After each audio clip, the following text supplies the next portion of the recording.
No sé si quedó gente en el pasillo, pero si ya los hacemos entrar para empezar con el próximo panel, que es sobre el impacto regulatorio en el ecosistema cripto, todo lo que los entes reguladores, qué rol tienen, qué lugar le damos, qué es lo que buscamos, hacia dónde vamos. Y le damos la palabra para la moderadora Gabriela Battiato, coordinadora de Blockchain y Sustentabilidad e integrante de la Clínica de Orientación Legal de la ONG. Para los que no sabían, dentro de la ONG tenemos una clínica de legales para aquellos que son víctimas de estafas o que han sufrido alguna cuestión, se pueden acercar de manera gratuita y se les hace un acompañamiento para poder acompañarlos. Así que te dejo a ti. Muchas gracias. Bueno, los invito a los panelistas a subir. Así que adelante.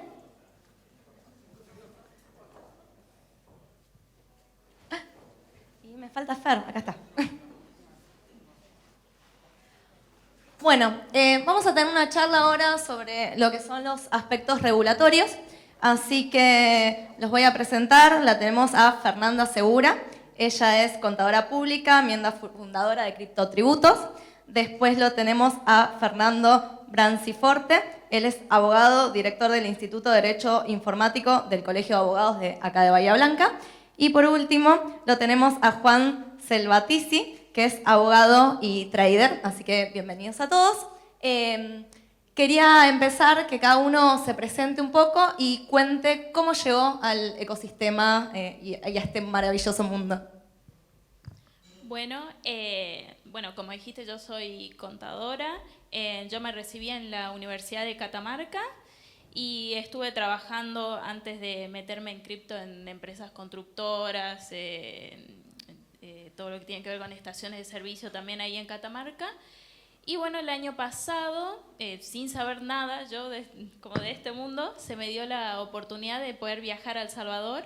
Ahí también con los otros chicos que fuimos pudimos conocer al presidente de El Salvador y bueno, es como que todo ese viaje me abrió mucho la cabeza y empecé a trabajar como mucho más para poder involucrarme en el ecosistema. Bueno, ahora también me gané una beca para poder ir a la DevCon en Colombia. Y ahora, estuve trabajando hasta hace un tiempo en una empresa de noticias de criptomonedas. Y ahora, como vos dijiste, también tenemos un grupo que se llama Criptotributos, que somos 3 contadores, 2 abogados y ahora estamos sponsoreados por la gente de Bitwage que anda por ahí, así que bueno, estamos con eso. No. Hola, hola. Ahí sí. Bueno, no, yo arranqué ya hace 4 o 5 años más o menos, desde la profesión como abogado. Se imaginan que poco tiene que ver mucho con los temas informáticos y siempre me apasionó lo que es la informática, todo lo que es la tecnología. Y un día leí al pasar blockchain y dije, ¿qué es esto? Y ahí me puse a estudiarlo un poco más, a leer un poco más. Digo, tengo que saber cómo funciona, de curioso. Me hice un curso en el ITBA, en el Instituto Tecnológico de Buenos Aires, para entender cómo funcionaba blockchain y digo, bueno, ahora vamos a vincularlo a la parte legal. A partir de ahí, diplomaturas y otros estudios desde lo legal y una cosa fue llevando a la otra. Bueno, y hoy, como los chicos acá, dedicándome bastante de lleno a todos estos temas de blockchain, principalmente lo que es asesoramiento de tokenización, de distintas consultorías y de startup. Con toda esta nueva tecnología que cuando uno lo ve, seguro a ustedes les pasó también, cuando uno lo ve por primera vez te vuela la cabeza el decir cómo funciona esto y una cosa te va llevando a la otra, es básicamente así. Bueno, yo soy Juan, yo me metí en este mundo hace más o menos 6 años. Siempre me dediqué al mundo de las inversiones y la verdad es que nunca en mi vida profesional pasó por otra cosa que no sea cripto. Así que yo soy puro.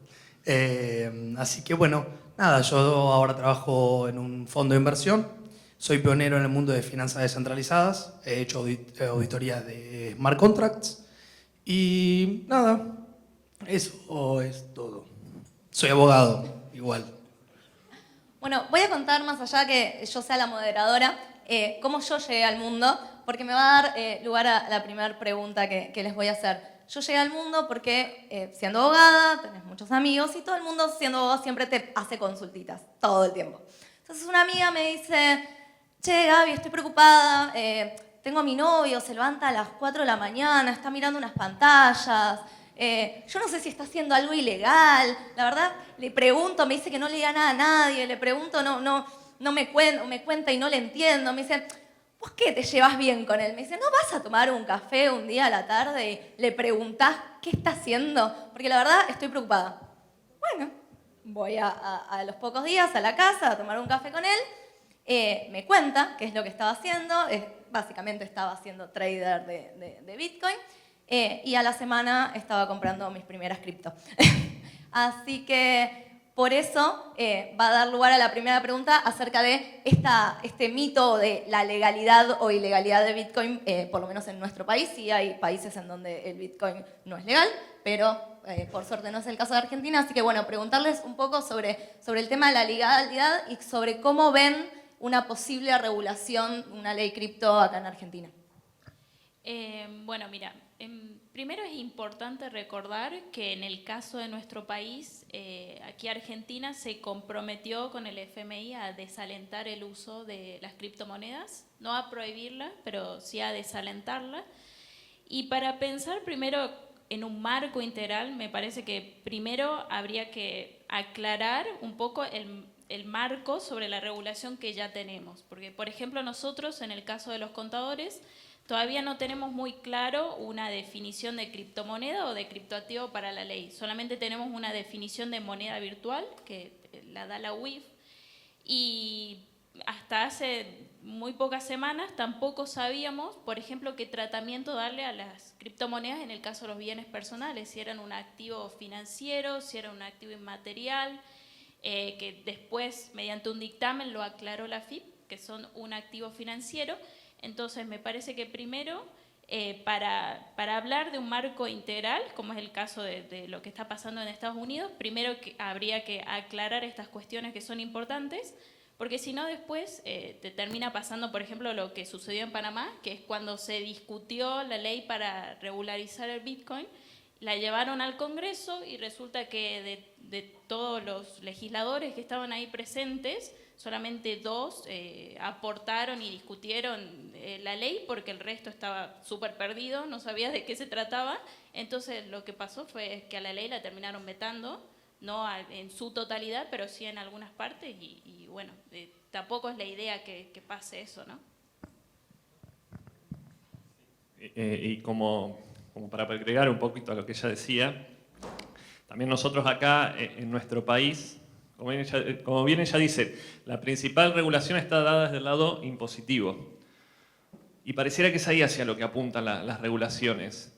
En nuestro país nosotros ya tenemos desde el Banco Central, desde la CNB, más de un aviso, entre comillas, como advertencia, siempre terminan diciendo, che, tengan cuidado con esto, o no es, siempre también aclaran, no es ilegal, pero no es moneda de curso legal, tengan cuidado al momento de invertir, pero siempre apunta hacia ese lado. También, como para agregar una cosa más, nosotros tenemos en nuestro país presentados 2 proyectos de ley, ya de hace más de un año, que, al menos como opinión propia, dejan bastante que desear. No sé qué opinarán los demás. El otro.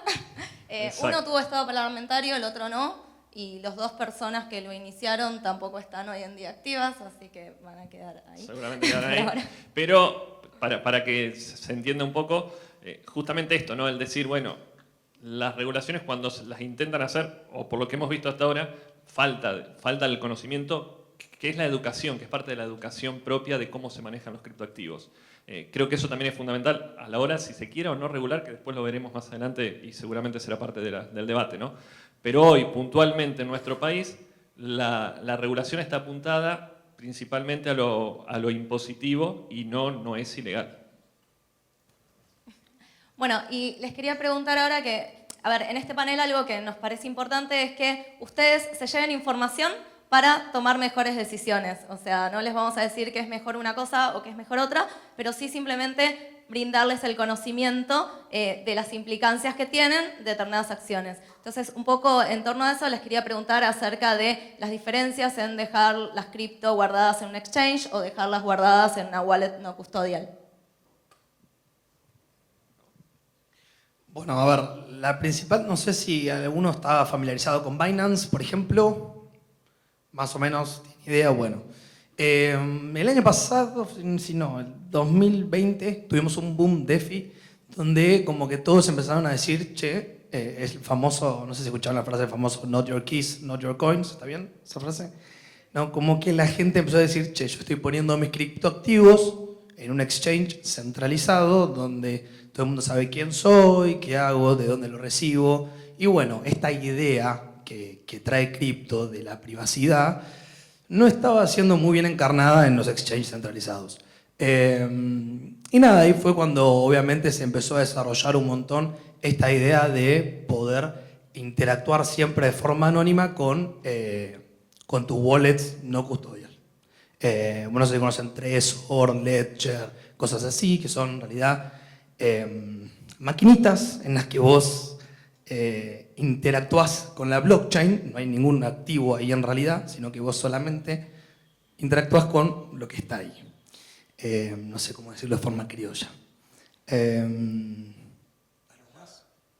una llave, ahí está, una llave para acceder a lo que está en la blockchain. ¿No? Porque hay gente que piensa que es tipo un pendrive que tienen los activos ahí, y yo le digo, no, vos no tenés un activo ahí, vos solo tenés una llave a tus activos. Para agregar, tenemos que entender algo, los criptoactivos son datos, no es ni más ni menos que eso, es un dato en un registro en un sistema blockchain. Entonces, desde ese momento, y mirándolo desde el lado judicial, más allá de que también doctrinalmente hay distintas discusiones, lo tendríamos que ver como algo que no lo podemos tocar, no como una cosa, sino como un bien intangible. Entonces, en ese sentido, en los distintos tipos de wallet o de billeteras, o mejor dicho, de exchange, vas a tener aquellos que todo lo que es la wallet influye entre las direcciones públicas y privadas. Como él decía, la llave para abrir un cofre, que ese cofre, imaginemos lo que es transparente, que viene a ser la dirección pública, que todos pueden ver los criptos que tengo ahí, mientras que la llave la necesito para abrir ese cofre. Bueno, en algunos exchanges esa llave la tienen ellos, estos son los custodios. Entonces ellos en realidad no tienen tus criptoactivos, más allá de que, insisto, como estamos hablando también y entrando ya a la parte de derecho, todo es discutible en el derecho, en un juicio todo va a ser discutible, pero básicamente el exchange no tiene tus criptoactivos, podría tener eventualmente tus claves, pero a su vez, como contraposición, desde el momento que tiene tus claves, vos dependés de él para retirarlo, para enviarlo a otro. Vos le dirías, che, envíame, exchange tal, envíale a fulanito los criptoactivos que tengo ahí, y dependés de él, porque vos no tenés la llave para abrir el cofre, sacar los criptoactivos y llevárselos al otro. Esas a grandes rasgos, y yendo por decir de una forma bien llano, la gran diferencia que tenemos en exchange custodial y no custodial, y obviamente todas las implicancias legales que puede tener uno u otro por las cuestiones que se suelen ver, o bien de cuando el exchange no te lo manda a tiempo, cuando no te los quiere mandar, o por cuestiones de redes, y así podemos estar horas hablando de esto. Bueno, de hecho es súper contemporáneo que recién ahora se están recuperando los bitcoins que fueron perdidos en su momento, ¿cómo se llamaba? MTGOX. Sí, era en su momento el exchange número 1 donde todo lo que se metían en cripto tenían sus criptos ahí. Y recién ahora, que fue como 7 años después, 8 años después, recién ahora están recuperando 140.000 bitcoins que fueron perdidos. O sea, lo que sucedió fue que vos fuiste, depositaste tus bitcoins en el exchange y un día el exchange dijo, uy, cerré. ¿Dónde están mis criptos? Se fueron, ¿viste? O sea, ya está. Vos le dejaste tu responsabilidad a un exchange que falló. Ahora después veremos, puede pasar lo mismo. O sea, esto se viene a solucionar con muchos smart contracts que también pueden tener sus fallas, pero va todo avanzando a un mejor funcionamiento de tus propias criptomonedas. Bueno, yo para agregar a eso es algo que es importante, no quiero espolear la charla que viene, que es de prevención de estafas y que la va a dar Ariel, que se las súper recomiendo que se queden, así evitamos que tengamos tantas consultas en la clínica. El hecho de saber qué implica cada cosa es, ok, esta tecnología surgió en esencia como sin necesidad de intermediarios, ¿sí? ¿Qué pasa? Yo meto al intermediario, exchange, o página de que me promete ganancias extraordinarias o lo que sea. Y ese intermediario de repente desapareció. Entonces, eso es algo que tienen que tener en cuenta. O sea, no hay mejor o peor, o sea, yo siempre digo, depende qué para quién, o sea, no somos todos iguales, pero sí tener en cuenta que si yo voy a dejar los cripto guardados en un exchange, si a mí me pasa, no sé, me pierdo la contraseña, yo voy a tener un 0800 para decirle al exchange, perdí la contraseña, te harán verificación de identidad y te recuperarán. Ahora, si yo tengo una wallet no custodial y pierdo mi SID, nada, todos conocen el caso, el que está buscando el disco externo en el basurero, no me acuerdo en qué países, porque perdió las claves privadas, entonces no las voy a poder mover, no hay 0.800 Bitcoin. Pero sin embargo también tengo los cripto en un exchange y de repente un abogado te puede pedir un requerimiento por un juicio de alimentos, por ejemplo, y el exchange va a tener la posibilidad de congelarte la cuenta. Entonces no se alejaría demasiado, ahora me van a odiar los exchanges, un poco de un banco, o sea, va a tener la posibilidad de bloquear esa cuenta y más con las últimas resoluciones y con las últimas cosas que fueron pasando en la parte regulatoria. Entonces, a la hora de hacerlo es, bueno, yo sé que el exchange va a informar a determinados organismos, informan a FIP, yo sé que el exchange me va a poder trabar las transacciones o me va a poder bloquear si yo quiero enviar. O sea, el exchange no se pueden bloquear cuando te mandan cripto, no hay forma de bloquearlo. Pero si el exchange quiere bloquearte que vos mandes a alguien porque de repente usó una tecnología de trazabilidad de las transacciones y ve que es una billetera sancionada, te puede bloquear la transacción, te puede decir no, te puede cerrar la cuenta. O sea, es un banco moderno, no sé. ¿Qué dijiste vos? O sea, existe esas posibilidades, pero de vuelta, si te pasa algo, va a haber alguien que te va a estar ayudando, lo cual no te va a pasar en el caso de las wallets no custodial, que uno es más responsable o se tiene que hacer mucho más cargo. Entonces, eso es importante que sepan esa charla. No hay mejor ni peor, depende qué para quién. Y se usan estas tarjetas cripto, que está muy de moda ahora, yo las uso, no, para mí no tiene nada de malo, pero son servicios centralizados y son gastos en blanco si ustedes las usan. Por ende, tienen que tener ingresos en blanco declarados y bueno, a partir de los 90.000 pesos ya el banco le empieza a informar a la FIP, así que... Datos importantes para mejor toma de decisiones. Bueno, me voy a ir un poco, estuvimos viendo hace poco muchas noticias que hubo allanamientos de lugares en los cuales se hacía minería. Entonces, les quería preguntar qué les parece si la minería debería o no estar regulada, qué piensan un poco al respecto de todo eso. A mí me parece que debería estar regulada, pero por el lado de que es un sector a donde hay muchos malos actores. Es decir, hay gente que se pone sus granjas de minería y después no quiere pagar la electricidad y de hecho entre los mismos mineros tampoco les gusta, digamos, la gente que hace este tipo de cosas. Entonces por ese lado sí. Y de ahí, llevándolo más por el tema impositivo, vos podrías encuadrar, ¿verdad?, la actividad de la minería dentro de un monotributo, pero lo cierto es que no hay una actividad específica para eso. Entonces, bueno, lo que pasó con este tema de la FIP es que se inspeccionaron, ¿verdad? Porque había un caso que habían declarado una verdulería. Entonces, la FIP cruzó datos y vos para ser monotributista tenés que cumplir ciertos parámetros de energía eléctrica consumida, de metros cuadrados, ingresos brutos. Entonces, como que estos datos no cerraban, entonces, bueno, por eso se llevaron una inspección. Sí, yo opino un poco igual en el sentido de que cualquier eventual regulación que haya sobre el tema minería, creo quizás el núcleo sobre el que se debiera desarrollar es la parte energética. Sobre todo hoy en nuestro país con la segmentación energética que estamos escuchando en todos lados. Quizás buscar, y acá me atrevo a avanzar un poco más en las ideas, ¿no? Es decir, buscar alguna regulación que no genere tampoco una prohibición o que no haga que sea tampoco por el otro lado costoso al minero poder llevar adelante su acción. Quizás hasta la promoción de energías renovables para poder utilizar ese tipo de actividad, ¿no? de energía con algún sistema determinado que permita a las granjas también brindar la propia energía al sistema. Deliro, pienso. Pero a lo que quiero llegar es que cualquier tipo de regulación yo creo que tendría que ir encaminada hacia ese lado, no un lado prohibitivo, pero como núcleo creo que la energía es el punto de inflexión sobre estos temas. Bueno, les voy a preguntar ahora cuál es la opinión sobre, vieron que hace poco Casablanca hizo un informe que es el primer marco integral para el desarrollo responsable de los activos digitales. ¿Cuál es un poco su opinión al respecto? ¿Qué les parece una regulación en Estados Unidos?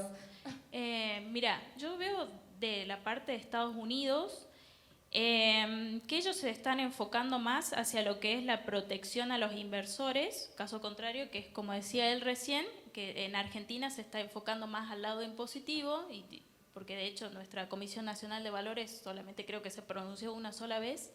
Y lo que pasa en Estados Unidos es como que hay como una especie de competencia entre lo que sería la SEC, la Security and Exchange Commission, y la CFTC, que es la Comisión de Futuros y Commodities, por quién termina regulando lo que sería el ecosistema cripto. Mira, para darte una idea, la Comisión de Futuros es un organismo que tiene muchos menos años que la SEC, y para el caso de las multas y las sanciones son mucho más leves que si te aplicaría una sanción la SEC. Y también lo que ellos tienen es un caso, que es el caso Howey, que es un caso viejísimo de la SEC, sobre una plantación de naranjos. Entonces este es el modelo que ellos venían usando como base para regular a los activos digitales, ¿verdad?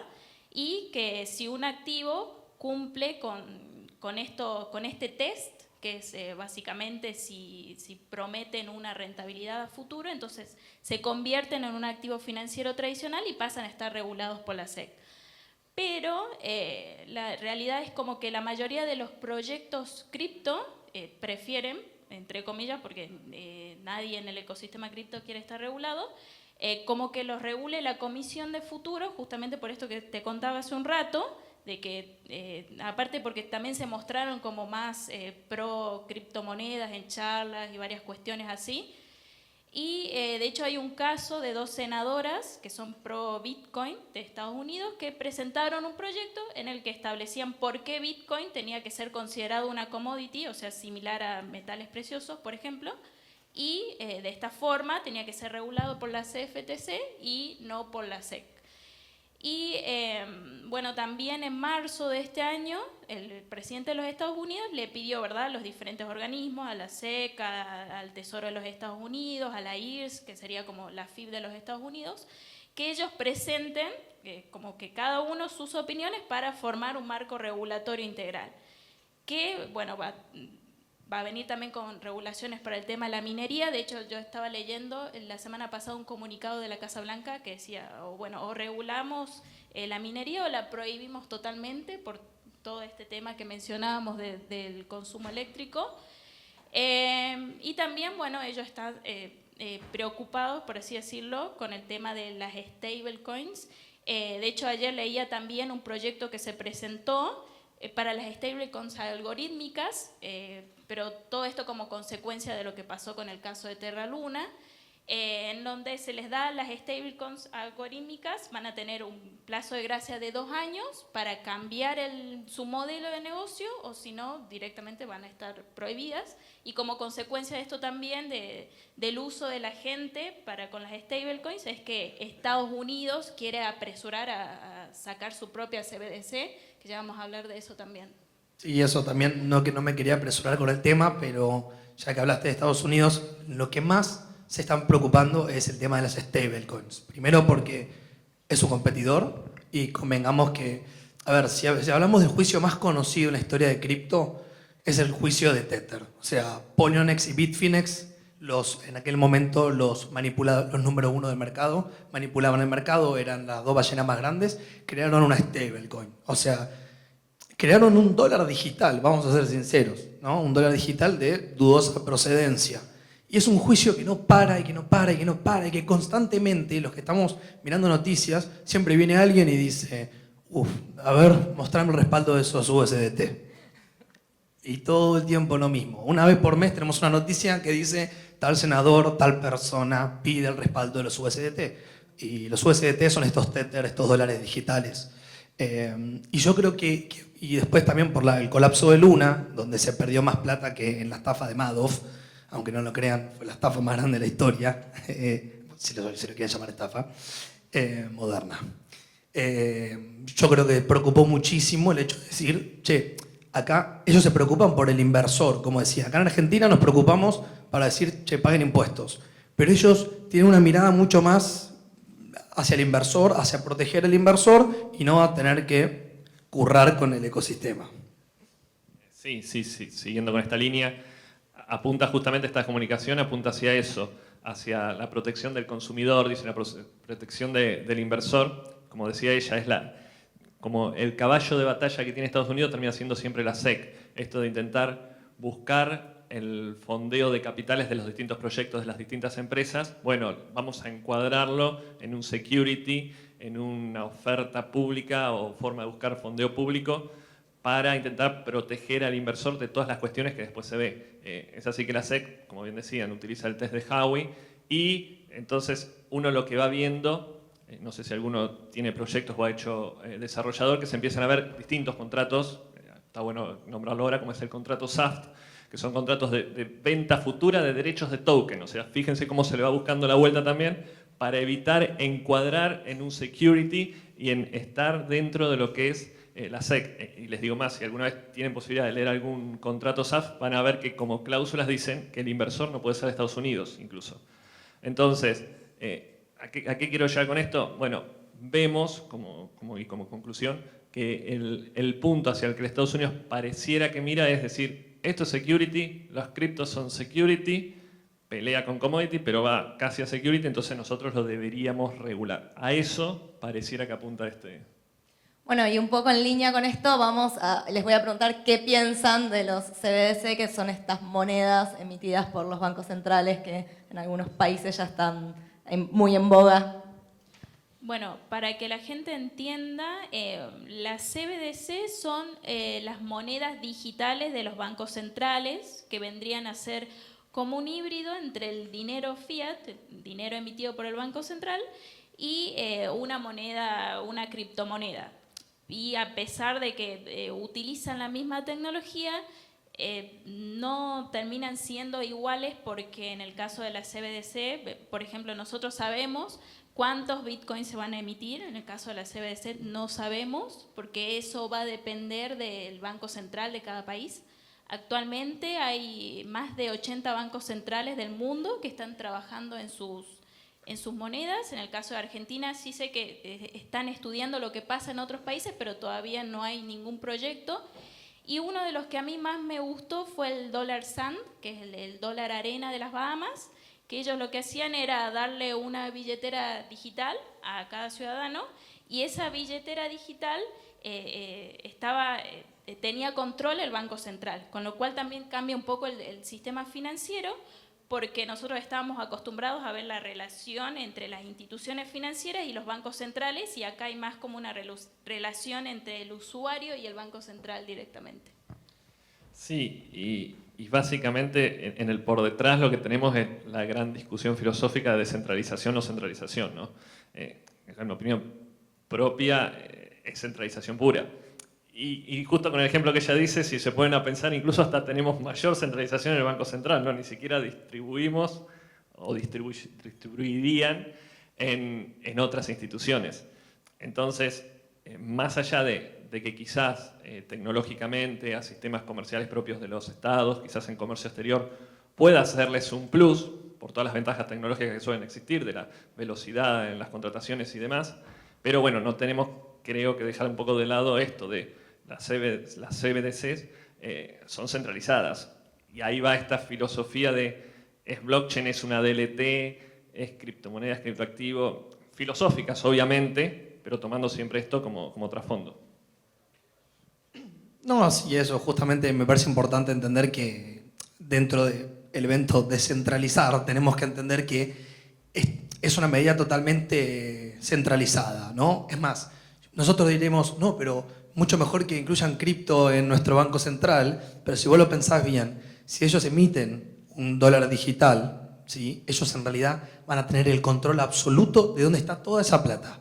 Cosa que con el efectivo no sucede. O sea, si hay algo que no es rastreable, de verdad, es el efectivo. Entonces, yo creo que la idea de que eso es parte de la descentralización y que tiene que ver con blockchain, creo que no se va a lograr, ¿no?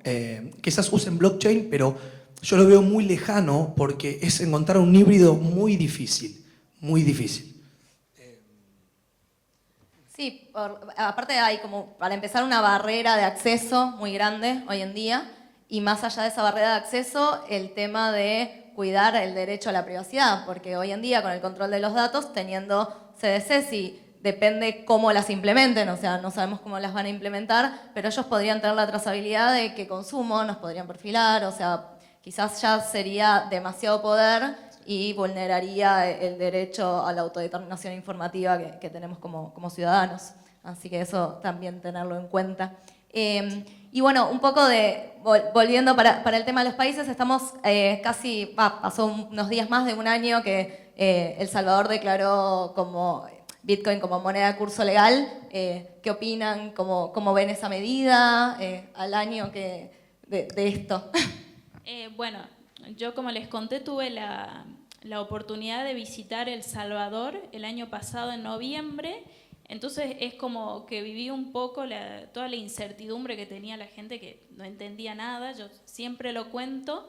Cuando yo iba a las grandes cadenas de los hoteles, de comida, era como que estaban un poco más cancheros, la tenían más clara de cómo cobrarte con Bitcoin, pero la realidad es que la gente que trabajaba en la calle, los taxistas, los comerciantes, no querían recibir, la verdad no entendían cómo funcionaba. Y también ellos tuvieron el problema, pero esto me lo contó muchísima gente a la que yo se lo pregunté en El Salvador, que es que les robaron la identidad, porque ahí a ellos también le dieron a cada habitante una wallet, que es la Chivo Wallet, y esta billetera venía fondeada con $30. Entonces la gente, para quedarse con esos $30, que en El Salvador era mucho dinero, le robaba la identidad a otras personas. Entonces hubo gente que nunca pudo tener la billetera. Pero en términos de adopción no sé si cambió demasiado. Sé que después de noviembre, que fue la BitConf, se instalaron varias ONGs ahí en el país que les brindaron educación gratuita y todo. Pero también leí hace un tiempo que actualmente solamente un 20% de la población usa las billeteras, y lo que yo más veía era que los que queríamos pagar con Bitcoin éramos los extranjeros, digamos, la gente local prefería seguir pagando en dólares. Y bueno, en el caso de Bukele, ya lo vimos peleando públicamente con el FMI, y él estuvo ahora, hace poco, vino esta semana, un discurso ante la ONU, donde también habló de Bitcoin. De hecho, fue la primera vez que se mencionó la palabra Bitcoin en un discurso de la ONU. Y bueno, él tiene pensado cumplir con lo que prometió, ¿no? De hecho, ya anunció que quiere ir por una reelección, lo que es bastante polémico. Pero bueno, yo creo que también cuando él se decidió por esto de hacer Bitcoin moneda de curso legal en su país, creo que en ese momento no tuvo en cuenta todo esto que se vino después con el tema de la inflación de Estados Unidos, la guerra en Ucrania y bueno, todas estas cosas que en definitiva terminan afectando a lo que pasa con Bitcoin. Sí, eso era justamente un poco lo que quería agregar. Más allá de las cuestiones políticas que pueda haber en cada país, la proyección macroeconómica también es la que a veces les termina jugando alguna otra cuestión. Y al margen de eso también el hecho de decir, pasó un año, parece mucho, pero en Bitcoin un año no es nada. Son segundos en tiempos, porque evoluciona y lo vemos, y lo decían hace un rato, recién en el break, creo que era Fer el que lo nombraba, uno cambia la proyección temporal al momento de manejar estos tipos de criptoactivos, pensando de a 10, 20 años. Así que imagínense para un país, también incluso en un país, un año no es nada de edad en la adopción de un nuevo tipo de moneda. Entonces, más allá de esto, yo creo que hay que seguir viendo cómo va evolucionando esta situación en todos los contextos, tanto políticos como macroeconómicos. Bueno, igual ahora viene una pregunta que va a ser muy para vos, Juan. Queremos que nos cuentes un poco sobre Tornado Cash, cuál era su funcionamiento, qué pasó, sé que tenés mucho expertise, así que... Bueno, Tornado Cash era un mezclador de criptomonedas. Es algo viejísimo, viejísimo. La corrida alcista de Bitcoin del 2013 se debió principalmente por el uso de Silk Road. ¿Alguien conoce la Deep Web? No hay ningún delincuente acá, nadie usa la Deep Web. Bien. Bueno, en la Deep Web se empezó a poder transaccionar con Bitcoin. Y la gente empezó a decir, che, Bitcoin tiene un uso real, ¿no? O sea, realmente es anónimo, etcétera, etcétera. Y bueno, ahí en ese momento, estamos hablando del 2013, ya existían estos mezcladores de criptomonedas. ¿Qué es un mezclador de criptomoneda? ¿Cómo funcionaba Tornado Cash? Imaginémonos que esta es una botella de agua, Villavicencio, y viene una persona y tira adentro de la botella de agua Villa Manaus. Y viene otro y tira de su Villavicencio otro de agua. Mezclamos y tomamos. Tenemos una mezcla homogénea, ¿sí? ¿Alguien sabe de qué agua tomé? No, es una mezcla homogénea. Funcionaba de la misma manera esto. La gente depositaba criptomonedas en un protocolo. Esto es un smart contract. Tornado Cash es algo muy importante y sin precedentes porque es este primer mezclador en DeFi. Esto quiere decir que es un protocolo que funciona a través de un smart contract donde la gente depositaba criptomoneda, entraba en ese smart contract y después la sacaba. Nadie sabía de dónde venían. ¿Tá? Es un tema súper importante en la cuestión regulatoria porque a uno de los desarrolladores lo detuvieron en Holanda. Y como bien dije, esto es un protocolo DeFi. Es un protocolo de código abierto, ¿sí? O sea, estamos hablando de una persona que desarrolló un código abierto, descentralizado, donde todos podemos contribuir. Esa persona se la llevaron presa, ¿sí? Entonces, yo creo, y esto es lo que dicen muchas personas que saben del tema, que hay una gran, violaron mucho el principio de la libertad de expresión, ¿no? O sea, ¿por qué me van a llevar preso por escribir un código? Y además estamos hablando de que es un código que, como bien dijimos, es un código abierto, o sea, es un bien, ¿cómo se llama? Bien común, ¿no? ¿Cómo lo diríamos en el derecho? Cuando es un bien para todos. Es un bien público. Ese código podría ser un bien público. Entonces, detuvieron a una persona que es como que detuvieran a una persona que construye rutas por el simple hecho de que por esas rutas pasan camiones con cocaína, ¿no? Entonces, esto me parece un caso súper interesante donde decís, che, pará. Primero, vemos una intervención en el mundo DeFi, una intervención legal. Primera vez que lo vemos, ¿sí? Segundo, una persona que simplemente se estaba expresando a través de un código descentralizado, o sea, ni siquiera es el dueño. Y nada, eso me parece que hay algo más que quieran saber sobre el tema. Bueno, yo para agregar un poco el tema de lo que pasó con el desarrollador, para mí no fue una sorpresa, pero por el hecho de que ya el GAFI, que es el Grupo de Acción Financiera Internacional, en las últimas modificaciones que habían hecho, habían anunciado que los desarrolladores de protocolos y los programadores pasaban a ser sujetos obligados, o sea que iban a ser responsables por el uso que los usuarios le dieran a las plataformas, a pesar de que ellos al momento de crear el protocolo no hayan tenido ninguna mala intención ni la intención de hacer algo ilícito, ellos pasaban a ser responsables por el uso que los usuarios le daban a ese producto. Exacto, perdón. Que era eso, que hablaba sobre las rutas, ¿no? Como que vos estás culpando a alguien que, a ver, ¿por qué siempre tenemos que mirar el lado malo? Ok, entiendo que hayan delincuentes que lo usen porque les beneficia su anonimato, pero imagínense que yo soy una persona que cobra en cripto y yo no tengo ganas de que mi empleador sepa lo que yo hago con mi dinero. Y me parece perfecto. Entonces los meto en Tornado Cash, me vuelvo anónimo y continúo con mi vida.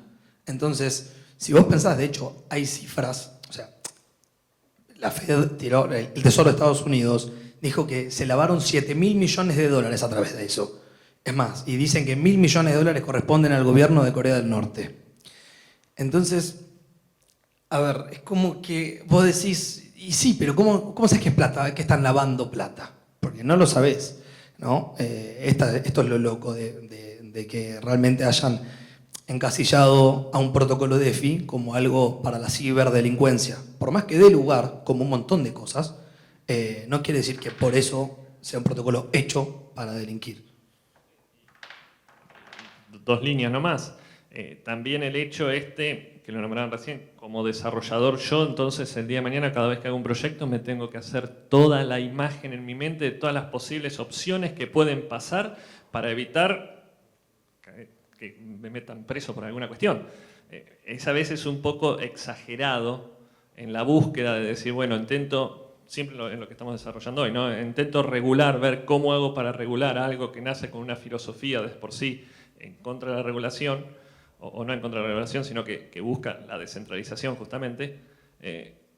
Vamos al absurdo del exageramiento de decir, bueno, lo hiciste, listo, también sos culpable. Creo que un poco por ese lado.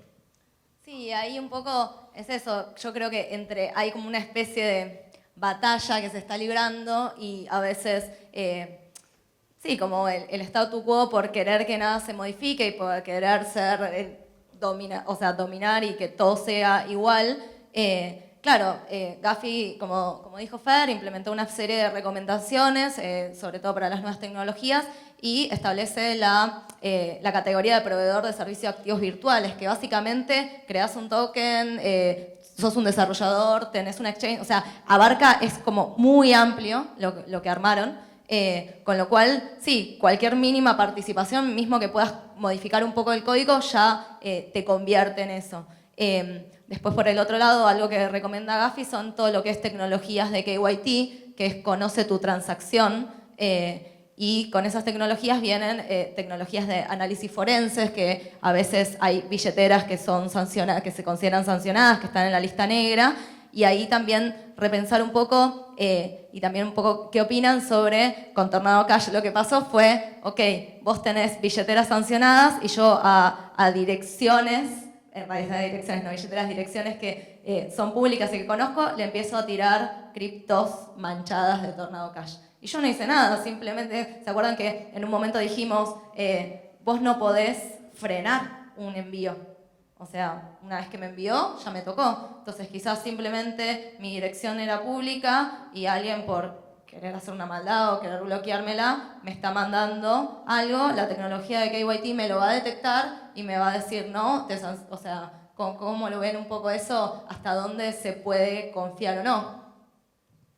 Me parece súper interesante lo que dijiste, que yo simplemente lo veo como un ataque de intentar controlar, porque como bien les dije, esto del mezclador de bitcoins es viejísimo, viejísimo, es muy normal, y es más, era centralizado, o sea, había en algún momento una página web en Tor, ¿sí? Que vos mandabas los bitcoins y te cobraban el 0,1 y te devolvía tus bitcoins. Y nunca nadie le importó, o sí, pero dijeron, bueno, pero acá está tomando cierta relevancia todo este tema de DeFi y está realmente empezando a competir con el mundo tradicional, que dijeron, esto lo tenemos que frenar de alguna manera, ¿sí? O sea, además dicen que Jimmy Fallon había blanqueado plata por Tornado Cash, ¿no? Y empezaron a cerrar un montón de cuentas. El propio Circle es la empresa que hace USDC, son los de Coinbase, uno diría que es el exchange más importante en Estados Unidos, cotiza en la bolsa. Cerraron cuentas, o sea, ellos cerraron cuentas de USDC que habían interactuado con Tornado Cash. Entonces sí me parece que esto es un caso súper fuerte en este momento y más en este panel. Pero bueno, esperemos que como todo marque algo para mejorar, ¿no? Bueno, y una más.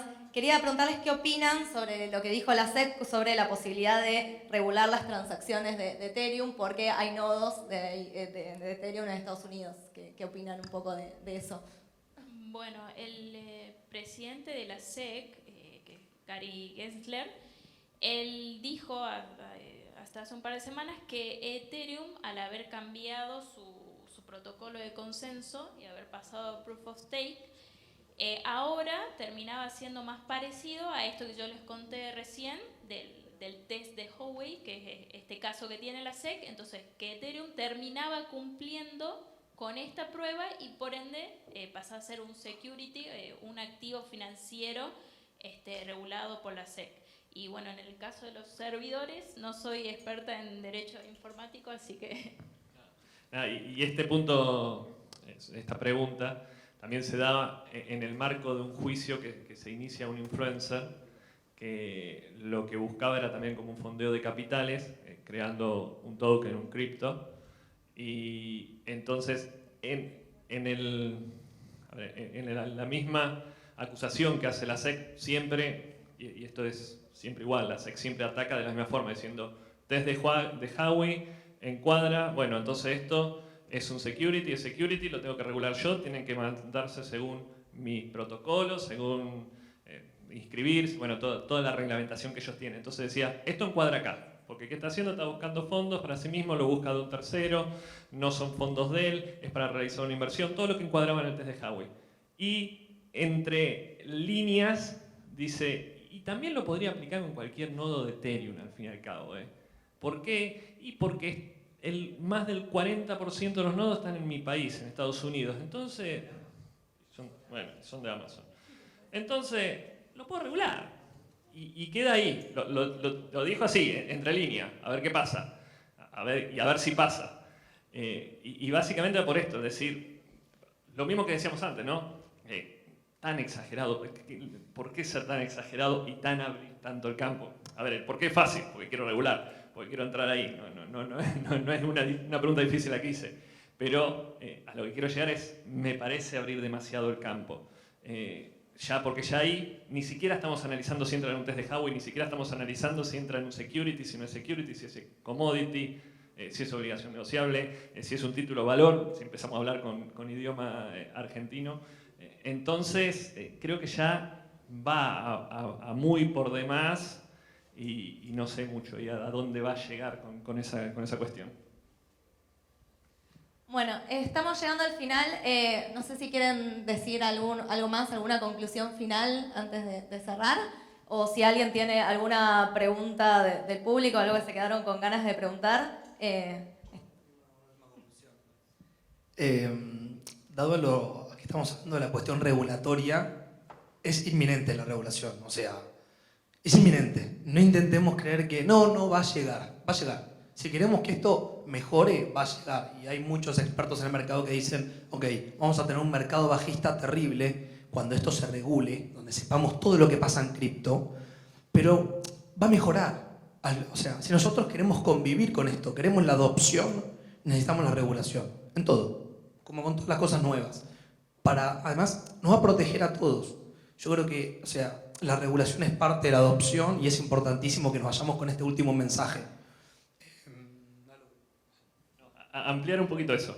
Tal cual, tomo todas las mismas palabras y le agrego, al momento de regular, hagámoslo, como quien dice, hagámoslo con conciencia, pero no solo con conciencia, con conocimiento.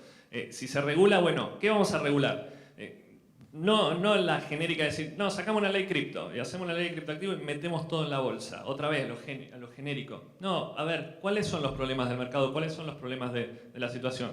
Los exchanges no tienen una figura donde poder encuadrarse y evitar. Bueno, vamos a ver cómo los regulamos, charlando en conjunto, a los exchanges. ¿Qué pasa? Los mineros, ¿y cuál puede ser la cuestión de los mineros? Bueno, vamos a hacer eso.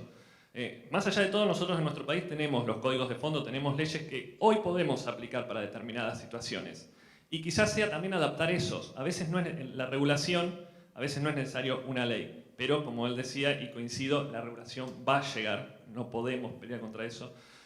Y también la regulación también hay que ser conscientes. Por más de que llegue la regulación, algunas cuestiones se van a seguir manejando por fuera de la regulación por la propia filosofía descentralizada que tiene esto. Y no por eso va a ser ilegal, porque dependerá también a dónde apunte la regulación. Bueno, también como conclusión, lo que dicen en sí los organismos reguladores es que la descentralización como tal no existe y que es una palabra marketinera y que detrás de todos los proyectos DeFi hay un emisor centralizado, hay un desarrollador, hay un servidor, lo que sea, siempre vas a llegar a una persona en concreto, entonces por ello ellos quieren que se inscriban y cumplan con las reglas que cumplen cualquier empresa común en los Estados Unidos. Hablo de los Estados Unidos porque son los que más están regulando en este aspecto, y sobre todo de DeFi también. Y cada tanto es como que aparecen casos que le terminan dando la razón. Por ejemplo, con lo que pasó con Terra también, que ahora el fundador tiene alerta roja de Interpol. Entonces, para estos casos así, es conveniente muchas veces una regulación. No que se prohíba, pero sí algo que sea beneficioso para los inversores y sobre todo para la gente que desconoce mucho. Sí, yo también como conclusión creo que está bueno tener las reglas claras, porque a veces lo que pasa es que yo hago algo, o sea, de vuelta, información para tomar mejores decisiones. Si yo de repente hago una acción que en este momento no tenía ningún problema y al mes me vienen a decir, ah, no, como hiciste esto, ahora no puedes hacer esto, ¿y por qué no me lo dijiste antes de hacerlo? Entonces yo tomaba la decisión si quería hacerlo o no. Entonces creo que pasa por ahí, y también es importante, como nosotros no podemos tapar eso en la mano y no podemos decir no, que no haya regulación, o sea, nos va a llegar, tampoco podemos frenar a la tecnología y va a llegar. Entonces saber qué puedo regular y qué no, y que hay cosas que están fuera del alcance, la tecnología siempre va más rápido, entonces simplemente quedarse en lo que es posible y lo que es viable, y lo otro se irá avanzando a medida que pase el tiempo. ¿Alguna pregunta? ¿Alguien quiere hacer alguna pregunta? Nos dejamos callados. ¿Es bueno o es malo? Es bueno o es malo, no sabemos. Así que bueno, vamos a dar finalizado este panel y seguimos. No, Fer quiere. ¿Qué quiere preguntar, Fer? ¿Está prendido? Ahí está. Sí, la verdad los escuché muy atentamente, re interesante. Me dejaron re angustiado con todo el tema regulatorio. Yo que vengo a este espacio sintiendo que hay como una oportunidad de libertad y que es algo que es imparable. Como diría un amigo mío, que no se genera un bajón ahora. Tal cual, tal cual. Ariel, te dejamos.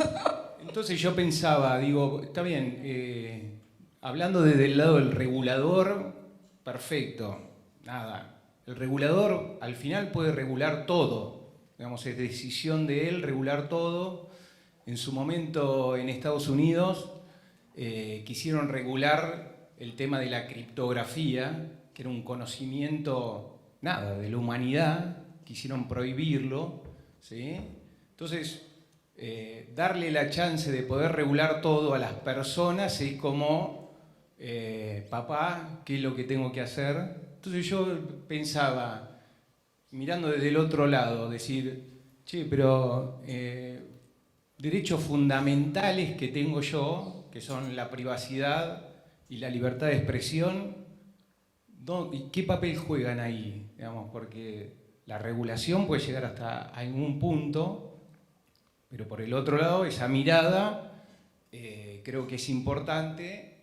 Y después, todo esto importa o no importa hasta que importa, porque al final, con el CBDC, por ejemplo, está bien, tiene una tecnología, trazabilidad, y con eso tienen el poder para regular hasta el último peso que vos gastás en tu economía, callarte cuando quieran. Y nada, esa es la mirada que tengo yo. Bueno, ahí cuando tengas algo en contra de la Constitución vas a tener que recurrir a los abogados, justamente para iniciar el reclamo inconstitucional.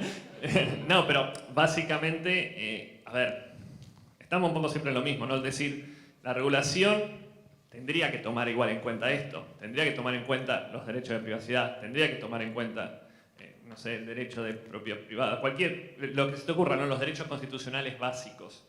¿Lo hacen siempre? No. La verdad es que no lo hacen. Y no solo pasa en nuestro país, pasa en todos lados. Y lo vemos, y pasó en toda la historia de la humanidad. Entonces, por eso un poco esto que decía en chiste, bueno, ahí es donde tenés que no solo quedarte con la visión del regulador, sino la otra parte también, de pelear a veces al regulador. A veces no nos tenemos que quedar solo con la palabra regulador, porque el regulador es un ser humano, y cuando regula va a ser subjetivo. Podrá tener o no conocimientos, eso lo dejamos de lado, pero va a regular desde su lado subjetivo. Entonces, cuando alguien se sienta atacado, entre comillas, o lesionado, mejor en sus derechos, en su interés, por el regulador, bueno, tendrá que accionar. Pero vuelvo a bajarte el humor de que la regulación para mí va a llegar. No, yo quería agregar dos cosas a lo que vos decís, que más a nivel individual, porque vemos el tema de la regulación como con empresas, corporaciones y todo eso. A nivel individual, ¿alguna vez compraste más de $200 en el Blue, en el mercado Blue? Sí, bueno, ¿cuántos comunicados saca el Banco Central? O sea, hay regulaciones, pero vos también sos libre de hacer lo que a vos te parezca moralmente correcto o beneficioso para vos. Y la verdad que no estás matando a nadie. Y por otro lado, el tema de lo que decís de las monedas centralizadas. El peso que vos gastás también va a ser el peso. ¿Dónde está el peso que ellos emiten? Entonces, ellos también van a tener que tener cuidado en el tema de la emisión y la utilización de esos recursos. No solo vos como individuo o vos como empresa, ¿dónde vas a poner ese peso? Yo particularmente también me daría miedo por mí, pero bueno, ellos también van a tener que tener un poco de ese miedo, quizá. Y es repartir un poco esa carga de responsabilidad y de temor o de falta de privacidad. Pero nada, eso. La trazabilidad No. para todos por igual después. Claro, ahí es a todo nada, sí. Sí, perdón. Gracias por el apoyo moral y bueno, después nos tomamos una Para, cerveza. no te deprimas. Es que, a ver, nosotros, que todos los que estamos acá, por lo menos del lado del panel, somos pro cripto, pero tenemos que entender que también la regulación es parte de una armonización de derechos también, ¿no? ¿Entendés? O sea, la regulación, a mí como usuario cripto, me va a proteger, de eso estoy seguro. Y yo te digo, yo estoy hace 6 años, ¿sabés? Creo que la pasé más mal que bien. Y todo porque la cantidad de estafas que hay, las cosas que hemos sufrido. Y yo me he dedicado a prevenir estafas. O sea, ¿alguno de acá que esté en cripto, nunca le pasó que le fallaron? ¿A vos te fallaron? A mí me fallan todo el tiempo, te juro. Entonces, a mí me pasa como usuario diario que digo, che, si regulamos esto, quizás vamos a tener un crecimiento más sano, ¿entendés? Porque, por ejemplo, ahora sale una nueva blockchain, te dicen, mirá, esto anda bárbaro. Listo. Salen 350 protocolos nuevos. Son todos desarrolladores que son turistas. Son turistas que agarran la plata y se van. Eso atrasa mucho el crecimiento. O sea, nosotros estamos acá por la tecnología, queremos descentralización, queremos que las criptos sean en el futuro, pero está atrasando el crecimiento la cantidad de gente que tiene la posibilidad de destruir el ecosistema. Yo quiero agregar un panorama un poco más sombrío sobre lo positivo que ven la regulación. Sobre la regulación, comprendo por qué uno tiende a pensar que es bueno para poner reglas y que entonces el mercado prospere. Pero hoy no tendríamos cripto, ni Bitcoin, ni nada si no fuera porque justamente rompió todas las regulaciones que había. O sea, no habría nada de lo que tenemos si del día 1 alguien hubiera querido regular porque hubieran transformado a Bitcoin en PayPal. Entonces, hay que tener un poco en cuenta eso, que la regulación probablemente lo que va a querer hacer, la verdad que la charla estuvo buenísima, lo que va a querer hacer es buscar, no sé, por protección a los usuarios, que todos pongan la identidad y entonces para hacer una nueva blockchain tengo que cumplir con, no sé, el protocolo aprobado por la institución de los Estados Unidos es y la stablecoin se puede hacer solo si tienen el banco en Wells Fargo y en no sé, qué sé yo, y entonces volvimos a hacer otro banco y hicimos otro JP Morgan con, no sé, con una base de datos y después va a decir, che, no, pero la verdad que las blockchain no es caro, ¿por qué no las haces en SQL? Tenemos un contrato con Oracle. Entonces, creo que está bueno de la idea de, che, cripto rompe todo, te rompe todas las paredes, las regulaciones, y después nos tenemos que juntar a ver, bueno, ordenemos un poco, pero no asumir que la regulación es solamente símbolo de prosperidad, sino es, tal vez, bueno, a ver, un poquito de orden, pero después va a tener que seguir rompiendo, porque si asumimos que cripto va a funcionar todo regulado, vamos a volver a los bancos, no va a cambiar nada. Sí, mi punto de vista. pero nosotros también como usuarios tenemos que ser también responsables, porque un poco tenemos la culpa de lo que pasa con el tema regulatorio. Porque si yo voy y me meto a un protocolo DeFi, tengo que asumir las consecuencias. O sea, yo ya sé cómo son las reglas del juego. Lo que pasó, por ejemplo, en Estados Unidos fue que se comenzó a regular los protocolos DeFi porque una mujer había usado, no me acuerdo qué protocolo, no sé si era AVI, pero creo que no era otro, y había comprado unos tokens perritos, de lo que sea, y la terminaron estafando. Entonces ella presentó una denuncia y a partir de ahí como que le empezaron a poner el foco a todo lo que tiene que ver con los protocolos DeFi. Entonces, nosotros como usuarios, si no queremos regulaciones, también aceptemos las reglas del juego. O sea, si a mí me estafan, me meto en un protocolo como Terra, después no le voy a llorar a nadie. El famoso, si te gusta el durazno, bancate la pelusa. Bueno, nos quedamos sin tiempo. Viene la próxima charla, así que después igual vamos a estar afuera. Perdón, quería agregar una cosita muy cortita, hablando de esto de regulación. No entendía la señal, por eso. Les quería preguntar, ya que hablaron, ustedes tienen una visión, no sé, corríjanme, pero más positiva sobre la regulación, es ¿quién nos protege del regulador o quién regula al regulador? Porque al menos lo que yo entiendo desde mi visión y peco de fan del liberalismo y de la economía y del sistema de precios, y lo reconozco, y la palabra regulación me da un poquito de alergia, pero lo digo porque me parece válida también decir la postura. Yo creo que la riqueza de esto está en que la información se encuentra completamente dispersa en todos nosotros y asumir que hay un regulador que puede plantear determinada ley, regulación o lo que sea, es que tiene esa información y que sabe más que todos nosotros juntos. Entonces, ¿quién nos protege de eso? Vamos a suponer que la persona súper inteligente y estudiosa y de pronto recolectó toda la información que pudo, nunca va a ser perfecta, pero que existe. ¿Quién nos protege de su fatal arrogancia, de su soberbia? Yo creo que ahí, quizás me voy un poco de tema, pero tiene que ver con los sistemas de gobernanza, porque si vos decís quién me protege, te podría llegar hasta decir el voto. O sea, como nosotros no podemos evitar que la tecnología avance, tampoco lamentablemente vamos a poder evitar que la regulación avance. Entonces es bueno, ¿cómo convivimos con todo esto? Entonces vos decís, bueno, y bueno, ya ahí iríamos más profundo y bueno, cambiemos el sistema de gobernanza que tenemos, o sea, que el regulador no esté centralizado, que los sistemas sean...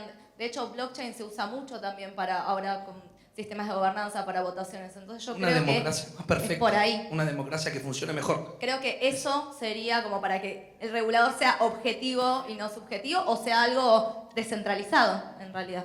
Así que, bueno. Un aplauso al panel.